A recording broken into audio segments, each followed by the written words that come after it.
कुम्हार जी, हमें इन सब के बदले में घड़े चाहिए। हाँ हाँ, शीघ्र दीजिए। आश्रम के सभी मटके फूट चुके हैं। वो तो ठीक है, परंतु ऐसा हुआ क्या? कोई भूचाल आया था कि आश्रम के सारे घड़े एक ही दिन में टूट गए? भूचाल ही समझिए। कुछ उद्दंडी बालकों ने उपद्रव मचा रखा है आश्रम में। नए घड़े तो मिल जाएंगे, पर उनके बदले इतना अनाज चला गया। अब खेतों में और अधिक परिश्रम करना पड़ेगा। हाँ बहन, इस वर्ष की फसल बहुत ही परिश्रम मांगेगी। बालकों की उद्दंडता पर अंकुश रहना चाहिए। कब समझेंगे कि जब कोई बिना विचार किए कार्य करता है तो परिणाम पूरे समाज को भुगतना पड़ता है।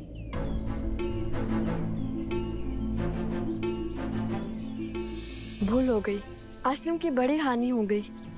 अब सबको आश्रम में हमारे कारण और परिश्रम करना होगा। हमें भी तो नदी तक जाना है और पूरी रात्रि जल भरना होगा। मुझे हमारे परिश्रम की चिंता नहीं है, वो तो हम कर ही लेंगे। मुझे चिंता है माता की, हमने उनका मन दुखाया है। न जाने वो हमें क्षमा करेंगे भी या नहीं।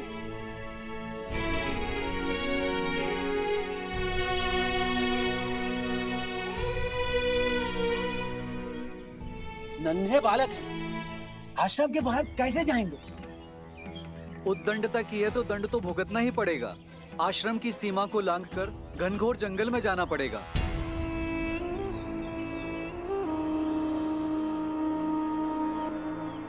आज नहीं तो कल कोई तो इस आश्रम की सीमा लांघेगा ही, और उसे सीढ़ी बनाकर मैं पहुंचूंगा सीता तक।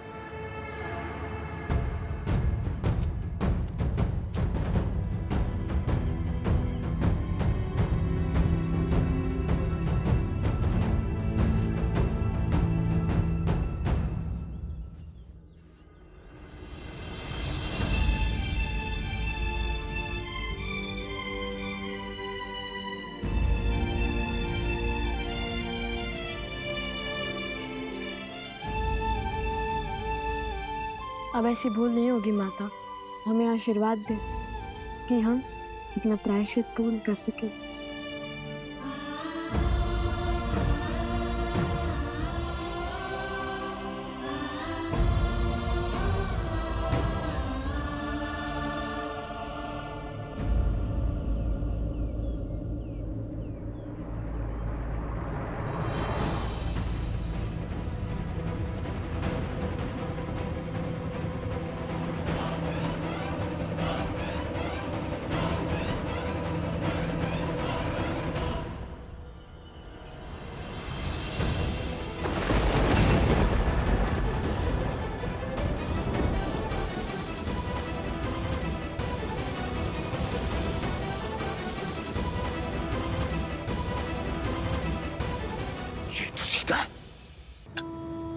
ये दोनों बालक सीता और राम के।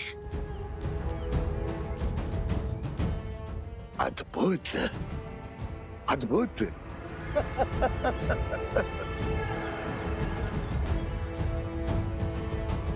12 वर्ष की प्रतीक्षा अंततः समाप्त हुई। आज सीता भी मिल गई और राम को परास्त करने का अस्त्र भी। अब आएगा आनंद। राम राज्य की नींव को राम का ही बीज बिखेरेगा। इसे कहते हैं प्रहार। हाथ भी राम की और काल भी राम का। माता आश्रम में है तो क्या हुआ, पुत्र तो आश्रम से बाहर आ गए। अब यही दो कोमल कोमल बालक मुझे सीता तक बचाएंगे। राम, सिया राम। परंतु भ्राता, जैसे दोषी हम हैं, वैसे दोष धनुष और बाण का भी तो है। 3 मटके को फोड़ने को कहा था, उसने तो सारे आश्रम को जलमग्न कर दिया। धनुष और बाण साधन है कुश, और साधन में बुद्धि नहीं होती। लक्ष्य प्राप्ति के लिए बल और बुद्धि साधक का होता है। इसलिए बुद्धि का उपयोग मनुष्य को ही करना होता है। वाह वाह, ज्ञानी हो भैया। ज्ञानी नहीं, महाज्ञानी हूँ।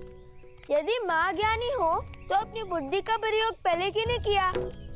सारे मटके तोड़ दो बोल दिया।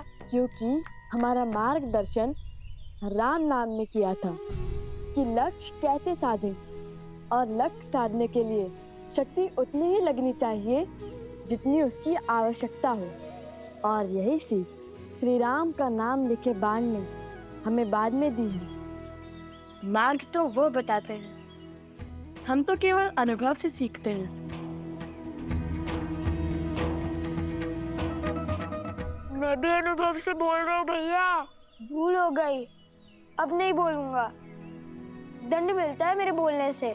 माता ने हमें दंड कष्ट देने के लिए नहीं, ज्ञान देने के लिए दिया है, ताकि हमारी बुद्धि का विकास हो सके।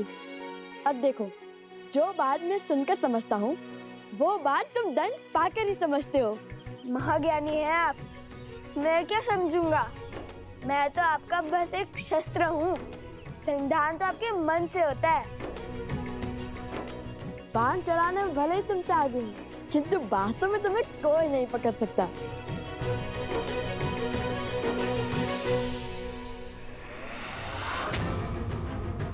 सीता तक पहुंचना है तो उसके पुत्रों को वश में करना होगा। आपके उत्तराधिकारी धर्म और कर्तव्य के पथ के लिए सच हो रहे हैं आर्य। दोनों जितने नटखट हैं उतने ही पराक्रमी भी हैं। अपने पिता की मर्यादा और पूर्वजों के मान का भार उठाने के लिए शीघ्र ही तैयार होंगे आपके लव कुश।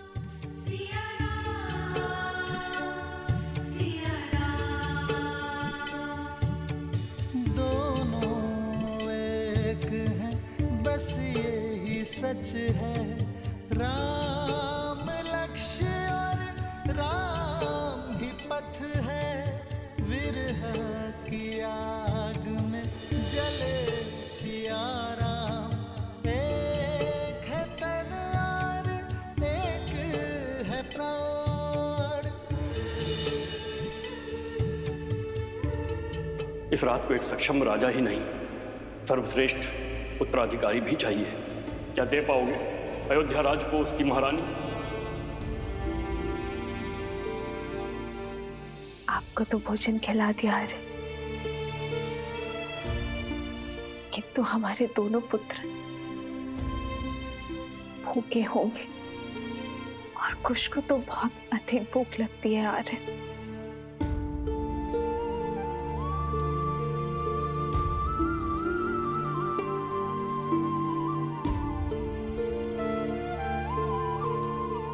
माना संतान की दिशा और दशा माता की कठोरता निर्धारित करती है, किंतु फिर भी उन्हें इस समय वन में भेजना उचित नहीं था। वन देवी,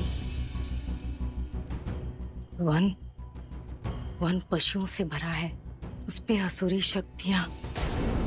लवनासुर अवश्य मर चुका है, परंतु अभी भी असुरी शक्तियां आश्रम के चारों ओर मंडरा रही है, अवसर की प्रतीक्षा में।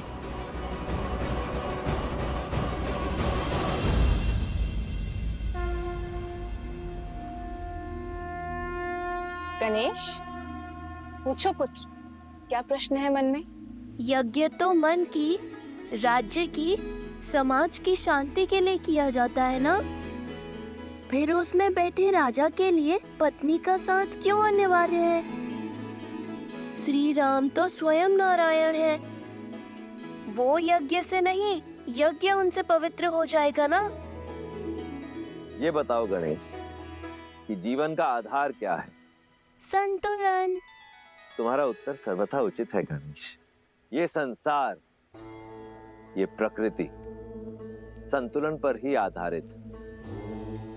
जैसे दिन को संतुलित करती है रात्रि, बुराई को संतुलित करती है अच्छाई, वैसे ही पुरुष को संतुलित करती है स्त्री।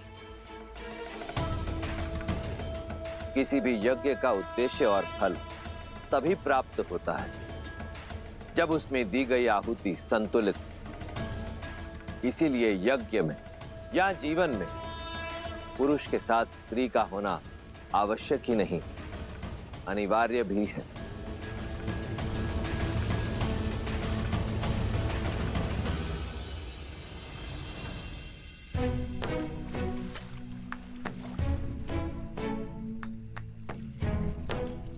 ये क्या कर रहे हो कुश? छोटे से बड़े में क्यों डाल रहे हो? समय व्यर्थ कर रहे हो। समय व्यर्थ नहीं भैया, जल की मात्रा की गिनती का माप बना रहा हूँ। माप है तो सही। चट्टान, सिर, पाँव, मुंड। नया माप भ्राता, नया माप। नया माप का समय है और नई उसकी आवश्यकता। तुम समय व्यर्थ कर रहे हो। पात्र भरो। हम यहाँ दंड स्वरूप आए, जल क्रीड़ा करने नहीं। क्या भैया, दंड तो पूरा कर रहे हैं ना। अब ऐसा भी बंधन नहीं था कि दंड भोगते भोगते थोड़ा सा आनंद और अभ्यास भी ना किया जाए। अभ्यास ठीक है, परंतु आनंद करने में यदि समय व्यर्थ करोगे तो कैसे होगा? अभी हमें सरोवर से आश्रम के कितने चक्कर लगाने हैं। जब हम चक्कर लगाएंगे तब मैं अंतर मापने का नया तरीका खोजूंगा।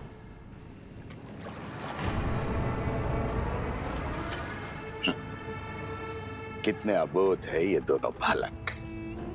पुनः आश्रम नहीं पहुंचेंगे तो माता को तो ढूंढने बाहर आना ही होगा।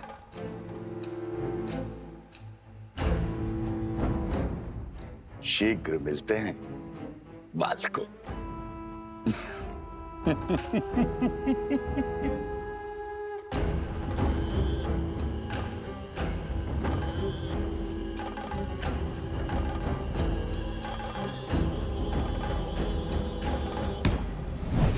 क्या आदेश है राक्षस श्रेष्ठ? किसे सताना है? रहोगे राक्षस के राक्षसी। कभी तो पुण्य का काम किया करो। यहाँ दो सुंदर कोमल अबोध बालक आए हैं और थके हुए भी हैं। उन्हें अपनी शक्ति से निंद्रा दे रहा हूं। बाकी का काम हम स्वयं करेंगे। जाओ।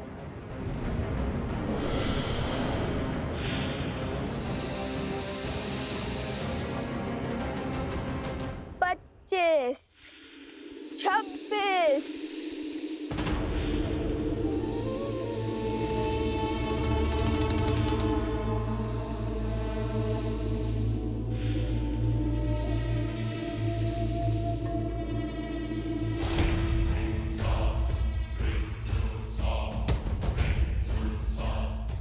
सत्ताईस, 28। ये क्या कर रहे हो कुश? बताया तो था, अंतर गिनने का नया तरीका। पहले भूख, अभी ये निद्रा। कुछ भोजन मिल जाता तो कितना अच्छा होता।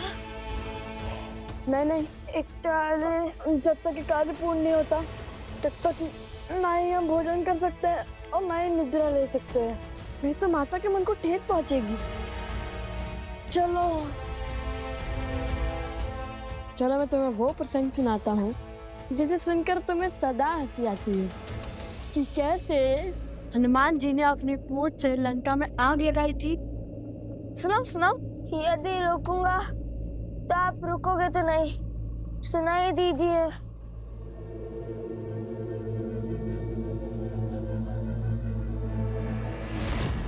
कुछ संभाल के चलो।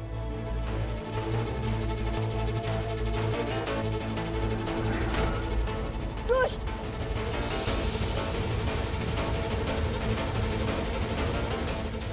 बस अब ये बड़ा बालक भी सो जाए। कुश जागो, ये सोने का समय नहीं है। उठो कुश।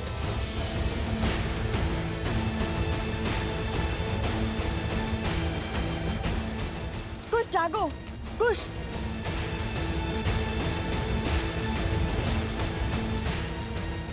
कुश जागो।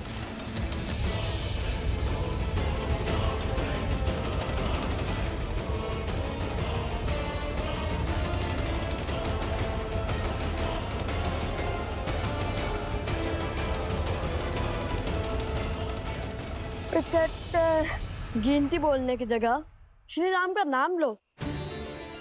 भूख भी मिट जाएगी और निद्रा भी। चलो बोलो राम। श्री राम। 75 श्री राम। 76 श्री राम। केवल श्री राम। केवल श्री राम। केवल श्री राम। केवल श्री राम। श्री राम। श्री राम। श्री राम। श्री राम। श्री राम। श्री राम। श्री राम। श्री राम।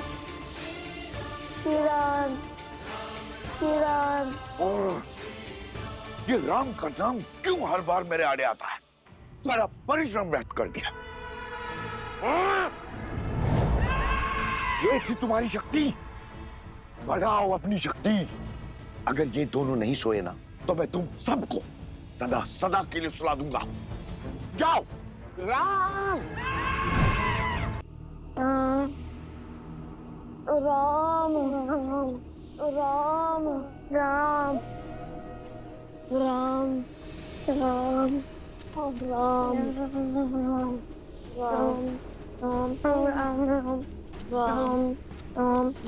राम राम।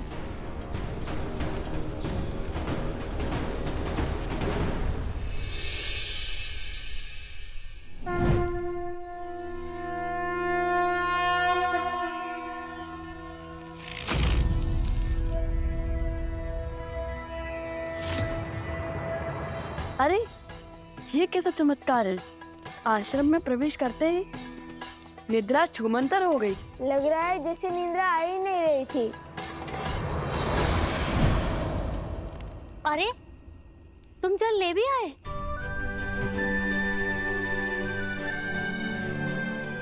लाओ लाओ हमें दो।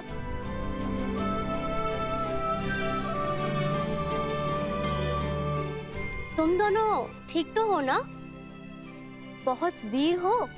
लव, कुश और इतना जल आश्रम के लिए पर्याप्त नहीं होगा, और जल की आवश्यकता होगी। तो क्या वन देवी के पुत्र थकते नहीं हैं?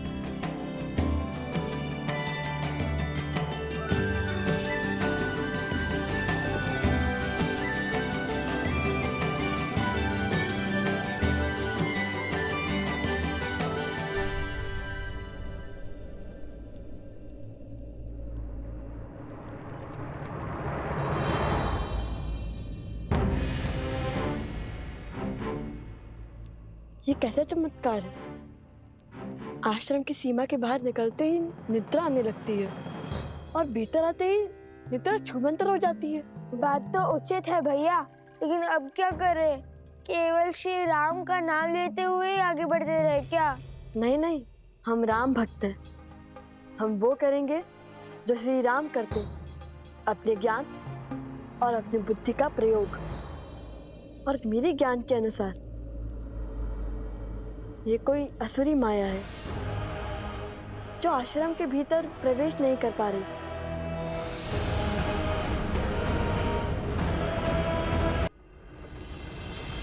तो आज छिनमिन कर ही लेते हैं भैया। अब आया ना दंड का आनंद। बताइए भैया, कहाँ है वो राक्षस? जो दिखेगा ही नहीं उस पे लक्ष्य कैसे साधोगे?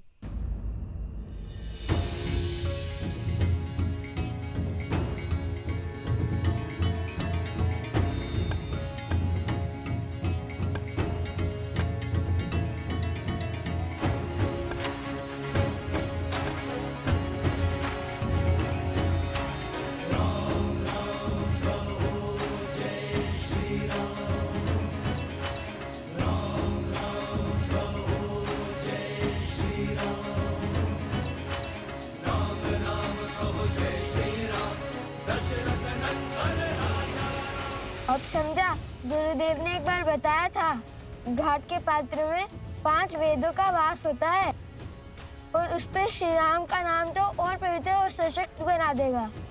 इसमें माया प्रवेश नहीं कर सकती लव भैया।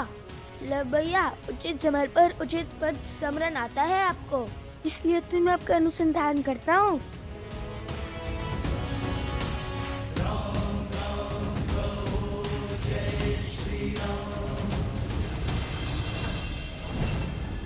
एक और अवसर है तुम्हारे पास, लगा दो अपना सारा बल, पात्र में प्रवेश करो और निंद्रा धोने।